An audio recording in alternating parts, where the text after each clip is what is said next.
আসসালামু আলাইকুম। কি আর কোনো দুঃখের কথা, জমিতে ধান লাগানোর জন্য যে বিছনের চারা তো একেবারে শেষ, মানে নাই। আবার নতুন করে চারা তৈরি করা লাগতেছে। তার মধ্যে এদিকে জমিতে হালও দেওয়া শুরু করে দিছে অলরেডি। এখন ধান কবে লাগানো হবে জানি না, কিন্তু হাল বোয়ার আগে জমি ক্লিয়ার করতে জমিতে যে দলগুলো আছে এই দল মারা ওষুধ দিতেছি। একটা জমিতে একদিন ওষুধ দিলাম, দেওয়ার সাথে সাথে 5 মিনিট পর বৃষ্টি ধুয়ে চলে গেল, কোনো কাজ হলো না।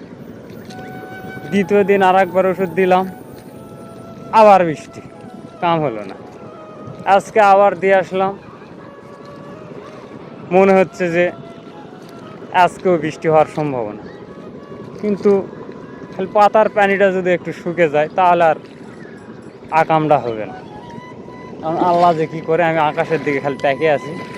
অন্তত আধা ঘন্টা একটু স্টপ থাকলে কিন্তু কামটা হয়ে যায়। তো এই ছিল অবস্থা। মানে এবার যে কি একটা চাপের মধ্যে আছি, বলে শেষ করা যাবে না। কি হবে আল্লাহ পাকি ভালো জানে। ধান লাগাতে লাগাতে কি ভাদর মাস পড়ে যায় নাকি, আল্লাহ মাহবুদি ভালো জানে।